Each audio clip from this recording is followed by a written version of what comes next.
Hello, everyone. Welcome back to FedBiz Exchange. I'm Michelle Brown, and today I'm going to talk to you about how to locate COVID government contracts. We are still in a pandemic. Even though it's slowed down a little bit, I guarantee you it's going to pick back up because we are still in a crisis. We just started the new fiscal year. That means 400 billion new dollars every single year. So let's get into it. I'm going to share my screen with you, and we will also talk about FBO.gov. So it's not just going to be me talking about the products, it's going to be me taking an example and showing you how you can start looking at COVID-19 products and other products that have been affected by COVID-19. Now, there are also services, but I'm not doing services right now. The reason I'm doing products is because the government is looking for small businesses to make products here in the United States. That's a whole nother conversation, but I can start by telling you we make little to nothing in this country. Now, you can find these products in these bids right now. If you find something and you have a relationship, a supplier, go ahead and use that supplier. But you need to think about making your own products. That's what I'm doing. When it comes to what I realized during this COVID crisis, even though I did win some contracts using some out of the country sources, it still was not good. We were in a horrible situation, and I'll talk to you about that a little bit more. But currently, we make little to nothing in this country. That's really a crying shame. And it is actually it's detrimental. It's a security issue because when we were in this crisis, because we were in a trade war and having issues with China, of course, we had an administration that did not want Chinese products after the situation started. It was a mess, but we learned a lot from this, and I want to share it with you. So let's get into it. Before we get started, I want to ask you to make sure you're subscribe to the channel if you're not already subscribed, and share with other business owners and aspiring government contractors, because this is not easy. But once you learn what to do, if you listen to me, and I will make sure that I'm working on more of a strategy for you guys, and I'm going to have more live events, and I will allow you to ask more questions. But if you just do the basic things that I talked to you about, just like I do, you will win. And some of you that have been watching my channel for a little bit, you know that I've been winning because I've been sharing. Some things are confidential, but I've been sharing. So in this video, I will discuss the state of the products not made in America, how it has affected us, not in strong detail. I have other videos about that, but while we continue to be in this pandemic, why we need to prepare for COVID-19 that's coming. It doesn't matter if you believe in it or not, it's real. The products are being purchased. And in future videos, I will show you how many billions and billions and billions of dollars the government spent with every single business that was able to supply for them the list of items that I'm going to talk to you about. Okay? So this is a reason why we need to create our own, is because we need to have these things in our own country. I don't know how we got into this mess. Well, I do know how we got into this mess, but I'm trying to stay out of the political side of things. But I will say this. If corporations were not allowed to send all of their employee work to other countries overseas, we wouldn't be in this mess. We wouldn't have this crisis. And you do know that it's all about greed and enormous profits for a lot of these corporations. They want to pay pennies to employees to make these products. Well, the government now knows we can no longer afford to do that. And to be honest, if Joe Biden wins, I know, because I've been with the Obama administration and I had an extremely successful year because of the recovery. There will be a recovery process. We are now in a recession, and it's going to get worse. before it gets better. So the government will be looking to work specifically with small businesses, because small businesses, we are the ones that make things happen. So these are the items that we need right now during COVID.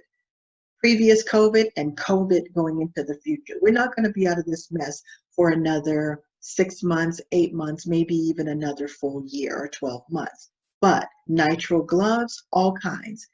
Some of these products, I'm working on creating some of these myself. I will be honest with you guys, and I will share with you how things are going, but that's how serious this is. I cannot communicate to you how serious it is. And this is just a list of the things that we needed during COVID. This is not all of the other things that we need that affected us getting things from other countries. We don't realize until we are in a crisis how much we depend on other countries. There's nothing wrong with doing business with other countries, but when did we get so that we weren't making basic things like paper towels, Clorox wipes? And Clorox is a big company. Why is it that they ran out of the ability to supply Clorox wipes? Probably because they did everything that they used to make these products from overseas. And if we're fighting with China, how is the Clorox company supposed to get the items that they need to make things cheaper? We have to figure this out. It's just greed. That's not directed necessarily towards Clorox, but possibly if the shoe fits, wear it. But storage containers, medical gowns, disposable surgical gowns, hand sanitizer. I have an asterisk right there because we're a little bit better now with the hand sanitizers. We have small businesses making hand sanitizers and getting it on the shelves in the stores. That's wonderful. Mask, N95s. We only have a couple of companies, 2 that I can think of, and I know a lot about these corporations and government contracts. Honeywell, and we also have 3M. 3M is the big one. They got billions and billions and billions of dollars to make these N95 masks. Billions. They really, really benefited from this COVID crisis. But the government still needed more. But Honeywell and 3M were the only 2. Maybe there are 1 or 2 more, but that's not good. And it's not good that Honeywell and 3M are the only companies that can take advantage of a crisis. Their profits and revenues are growing while everybody else is suffering. We as small business owners and entrepreneurs need to think differently. We have to think differently. This is why we don't get what we want in our communities, because we're not thinking about the future. We're not thinking bigger. We're not trying to build our own. And I'm going to talk about that a lot in 2021. You will hear me talk a lot about that because it's detrimental to all of us. But small businesses like us, we're the ones who create the jobs. We're the ones that bring the economy back, not these large corporations. Do you think 3M was sharing with anybody but their stakeholders? They weren't sharing with you. They weren't sharing with the small businesses unless they absolutely needed to. Okay, so surgical masks. We can make surgical masks. Now, I will tell you, cloth masks, small businesses are doing a phenomenal job with that. So we don't really have an issue with that. Those N95s, if you're a company that you know how to make them, there is money to be had and to be made. And there are lenders and funding people that will finance you to do these things. Surgical masks can easily be made in this country. Do they need to be tested? Yes, they do. But we could get what we call the emergency use authorizations from FDA. Surgical masks are still needed. You know why? Because they're all made in China. They're all made in India. And the government doesn't want them from China.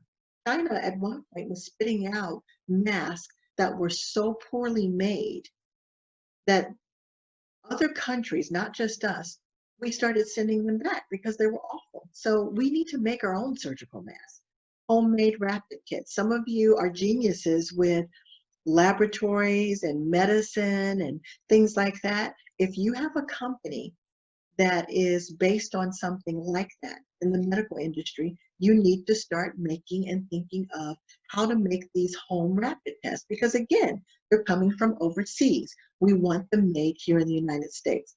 Furniture. Now that's one that you may think, how did that affect COVID?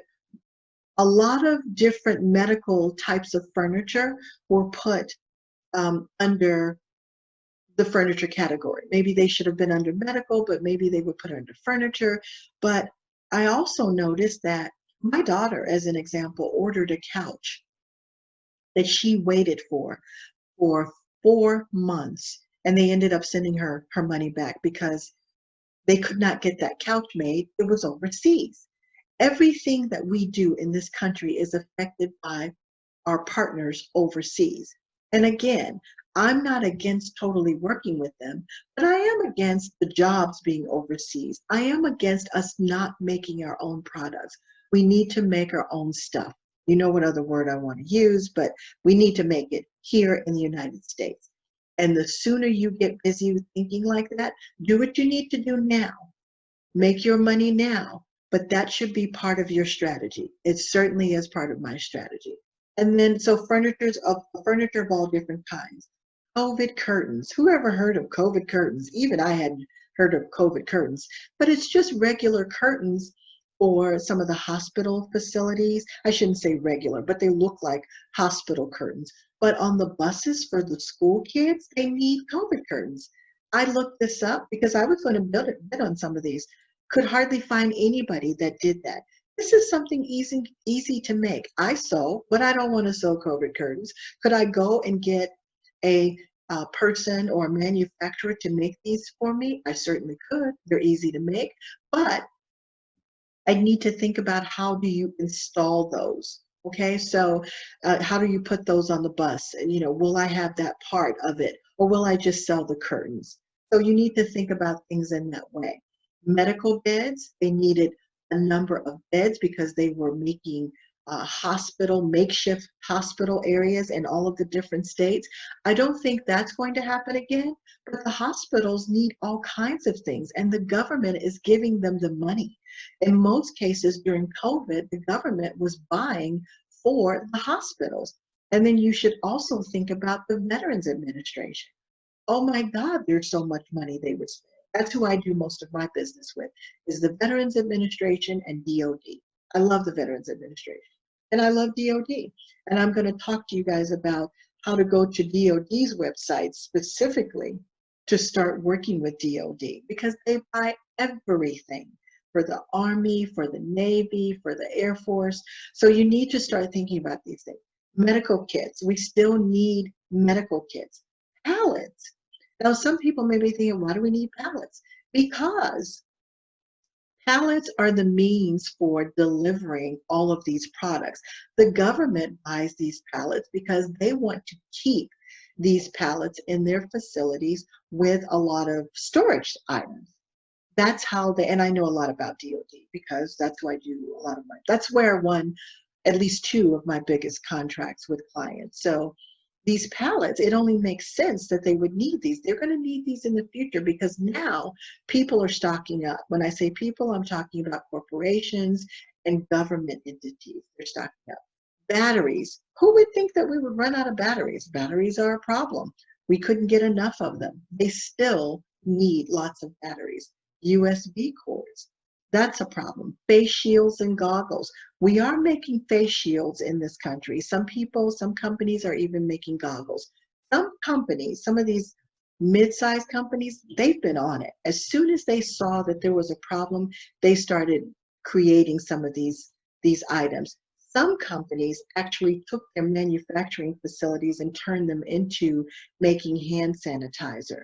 I don't know a lot of the companies in the clothing industry that use these things to their advantage, but I do know a couple that are small businesses that decided to go ahead and do some things for their local government by making gowns. Gowns are a big deal and a big problem. The medical gowns, the disposable gowns, those are a big, big deal because we need them anyway. These are things that we've always used. So, things as simple as paper towels and gowns and, storage containers. These are things that may seem simple, but we don't make them in this country. And it's horrible. I knew this already, but it scared me. Pharmaceuticals, I don't have pharmaceuticals on this list. I do pharmaceuticals. That's one of my other main my main contracting opportunities that I focus on.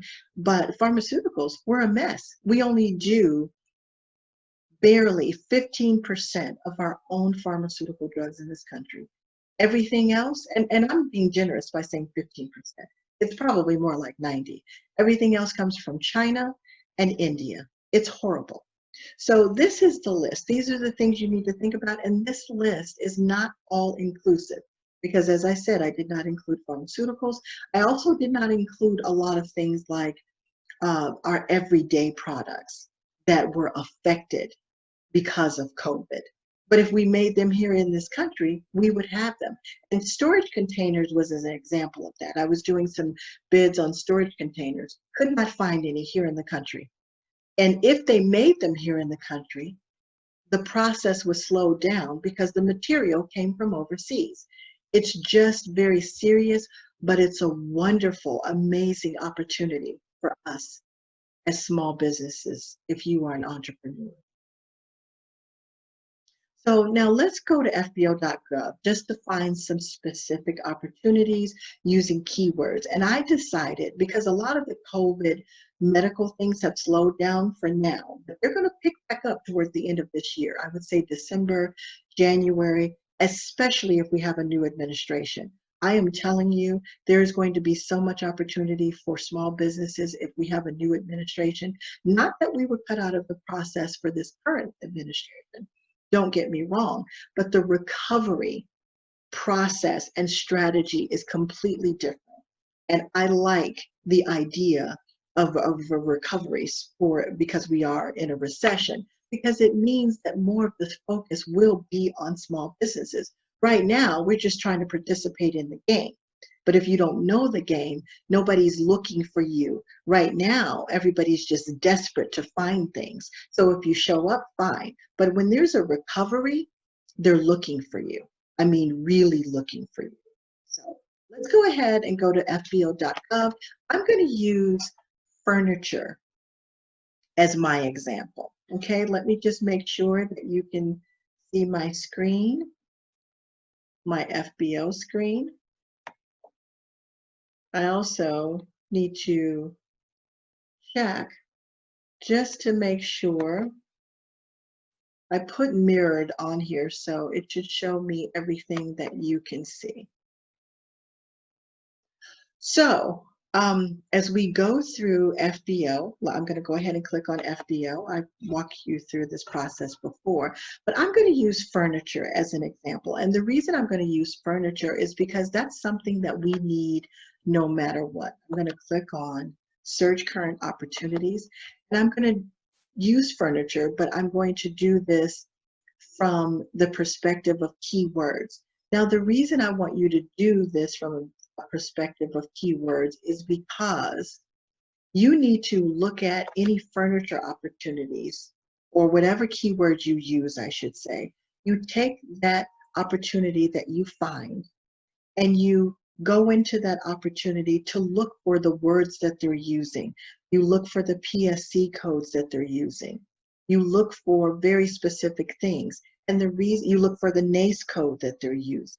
And the reason that I say that is because if you're finding the types of furniture opportunities that you want to bid on, you need to know everything about how those opportunities are being placed on FBO.gov. You can't know that unless you know what information they're using. So when you use keywords, you're basically searching. Let me put my glasses on. You're searching to see how these contracting officers are putting the opportunities out there, which is very important. So I'm going to type in keyword furniture. Then I'm going to go down below and just choose sources sought, not sources sought. I don't want to confuse you. I'm just going to do pre-solicitation and solicitation for types of notice. Now, why am I doing that? Because I want to see, are there any current opportunities out there? And even if there's some old opportunities out there, I'm going to take that information so that I can put it in places like here. The NACE code, I'm going to write it down. The PSC code, I'm going to write that down, because if I'm a furniture person, I'm looking for the exact types of opportunities for my business, specific to my business. Okay, so let's just, now you see when you put in keywords and then you put in pre-solicitation and solicitation, first you're going to get what's relevant now. That means they're matching up the keywords. But I want to look at what's been updated. So when I put in what's been updated, I'm going to see some weird things. Sometimes when you use keywords, you see weird things. But that's because contracting officers put different things in the wrong category sometimes. Like, to me, this right here, this vehicular opportunity should not be right here. It should be under automotive. I don't know why the contracting officer did that, but this is why you have to follow what the contracting officers do, not what you think the NACE code should be, not what you think the keyword should be. When you first start out doing your research, you're basically guessing. You're using some basic common sense words when you're using keywords. And then, so we know I'm a furniture manufacturer. This is not what I'm looking for, because I don't make furniture for automobiles. Seats, I don't know what this means. I could maybe go in there and see, but I doubt that that's what I'm looking for. But I see some things down here that might work. Department of State, third floor office building, out Detroit, Michigan. So this could be something that would work for me. So what would I do with this? I would copy this, and at least just this top part, and I would right click it, because right now I'm just looking. I would right click it and put it on my spreadsheet. I would come back to my spreadsheet once I get a number of opportunities to see. This is a current opportunity, November 9th. We are only in October, so this might be a good one. Look at this, egg and milk racks. You may not think of this as furniture, but a contracting officer does. I would highlight that, put that on my spreadsheet. I know you guys don't know what I mean when I say my spreadsheet, but if you've listened to any of my other previous opportunity type videos, I talked to you about being organized. You can't just bid on things and not have an organized spreadsheet or have a way to track what you're doing. I track everything that I'm doing. If I do 10 bids this week, it's on my spreadsheet. I'll share that with you guys in another video. But you guys want the fast way, I know. I want the fast way too. But I learned over the years, the fast way just, I can get that information and do it that way, but I have to come back and manage what I'm doing. So this one, I would copy this, right click it, put it on my spreadsheet. And when it goes on my spreadsheet, it goes on my spreadsheet as a link, so that when I'm done looking for opportunities, I can go back and click on each one to see if these are opportunities that I can do. Systems, furniture, and seat building. I have no idea what that is, but I might highlight it and put that on my spreadsheet. This next one, testing system. Why is that there? I have no idea. But again, remember what I said, you're going to see items that don't belong. You know that game that you learned when you were a child or in your educational, kindergarten or first grade, which one of these items don't belong? I don't think this belongs. When I'm looking, I'm quickly going through these because I'm trying to find as many opportunities as I can. This one right here, desk renovation project. I don't know what that means, but I see desk. I can do desk. My manufacturing company can do desk, so I'm going to highlight that one and put it on my spreadsheet. What else? Units for intraoral scanners. Nope. Logistics support services. Nope. Tenant improvements. I might look at that one. Now, it may not be exactly what I need, but I'm going to look at it because tenant improvements usually includes furniture. It may want me to work with a supplier. Maybe they want the tenant improvement to be a build out and they're going to need furniture, because why did it come up under furniture? It could also just be that, again, the contracting officer just did not put it under the right codes. Let's go to one more page and then I will go into some of these. Here we are again, vehicular bracket. Why would that be under furniture? Here we go again, VISN 10 Ohio. I have no idea what this is about. There's not enough clarity there. I don't have time to look right now. Handle door vehicular. That's for a door. It's furniture, but it's for a door, for a vehicle. Those should not be coming up under furniture unless the contracting officer is using the wrong NAICS codes or the wrong PSC codes. Renovate patient board. I would look under here because maybe I'm the type of furniture company where I can get beds and things like that. So it just depends on the type of furniture that you do. And cabinets. What if I can, what if I have a supplier or someone that I work with that can make benches? I might look at this opportunity. Executive office furniture buy. I would definitely look into this, but as we see, this is, well, this is not bad. I was going to say this is old. This is a pre-solicitation. Let's go and look at this one to see if it ever turned into a solicitation. So this sounds like something I might be interested in doing. And when I say that you need to put this on your spreadsheet, you would copy the link, put it on your spreadsheet, and then when you come back and review the opportunities that you put on your spreadsheet, you're going to look at and notice some of the keywords and some of the PSC codes. Here's the product service code. Most of you don't use product service codes. This is a very important code. It gets you closer to finding more of what you're looking for. This is more important than the NAICS code. Most people don't understand that or realize that, but it's more important. So I would write down this NAICS code, this PSC code, product service code. This should also be in your SAM. If you really want to do this type of furniture, make sure it's the type of opportunity you want to work with first. If it is, then you need to copy this PSC code 7110, and you need to copy this NAICS code. Now, when you run in searches in FBO.gov, you need to run them separately. You should run FBO searches under just 7110. You should run FBO searches under just 337211. Why? Because you're going to get different results.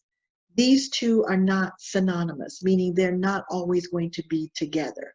And you can get different furniture results from each of these. So I would come down a little bit and I would read the description. This looks like this is a BPA, which is an ongoing opportunity. Now, this is what would stop me. Right here, this GSA e-buy, I don't have a GSA schedule, not interested in getting one. If you have a GSA schedule, this would be perfect for you. For me, this would not be perfect, so I would stop right there. However, this information right here, this 7110 office furniture, I would still take that information. I would just go ahead and skip this opportunity because they want you to have a GSA schedule. Now, I want you to notice something here. This never got to a solicitation yet. I should say, or a solicitation contract, meaning it's still open. If I really wanted to do this, I would email one or both of these guys and ask them, is this opportunity still available? When is it going to turn into a solicitation? Now, you might say, how do I know it didn't turn into a solicitation? Because the history would be right here. I can also go up here to see if I can find an area where the solicitation has changed. Sometimes there would be a notice that says this is not updated. There's a more updated solicitation for this opportunity. Okay, you look, it's a little blue. It's not on here because they haven't done anything with this. So this is probably still out there. And if you're really interested in a solicitation like this and you see the situation, send the contracting officer an email and just ask them. What you do in the email is you put the name of the contracting opportunity, which is here. You put this exact name, you copy this and put this in the subject. And you ask your question. Do not make it a long drawn out email. It's a question. Is this opportunity still available? When will solicitation be posted? That's the question that you ask. That's how you do that. And then you make a note on your spreadsheet that that's what you just did. Okay? So that you can look for that, because that contracting officer will probably answer you. They're very good about answering questions when they relate to an opportunity that they're working with. Because remember, that's all they do is buy things. They need to buy things. That's it. So if you're talking to them about what they want to buy, then they want to talk to you. They want to answer. Now, let's see if this is for small business only, if it's a set aside. Yes, it is. So this is an opportunity that would be easier for you to win. You're not going to have a lot of competition because it's small business. If you have more than 5 people or companies that are bidding against you, when you're bidding all the time, that's a lot. Now, sometimes you'll see 10, but most of the time, you're not bidding against hundreds. So what happens when you're not bidding against hundreds of people? If you're bidding against 5 people, you have a very good chance of winning, even if you're bidding against 10 people. Okay, so this was just an example. I wanted you to go in here and see what your keywords are going to get you to. So you can now take the PSC codes that you found, because that's an opportunity that you like. The PSC codes, the NACE codes, and the keywords or any information you found in there to change how you search for things, because now you know how contracting officers think. So let's do one more thing. One more thing I'm going to do before we go. So that keyword search for furniture did this for me. It gave me my PSC code. Remember I said you only need to make sure that you're searching one at a time. Don't put in that 7110 key PSC code and the NACE code that you found at the same time. Just do one at a time. Okay, so I want to find more furniture opportunities. And look what I found. I found some of the same ones, but I found the most updated ones. I found ones that would probably be more like what I'm looking for, or maybe not. But this is what I mean when I say you have to do your research, but you can also find opportunities to bid on at the same time. You don't have to do I know my research video sometimes scares people because sometimes we're just lazy. I'm lazy sometimes, but I've realized that if I want to create a system for making things happen, I have to do the work. I have to do my homework. So some of these did not show up before. Like this one didn't show up before. It's old. It's an updated solicitation, but you might want to see, is this something that I would do? Is this something that the Veterans Administration asks for on a regular basis? There's so many things you can do with research, because if you don't have a strategy, you are not going to be successful. Okay, now if you want to, you can go back to your furniture keywords. You need to take out all the other stuff, like take out the PSC codes. Now, some people might wonder, well, why don't you put everything in at the same time? It's because you don't know what works.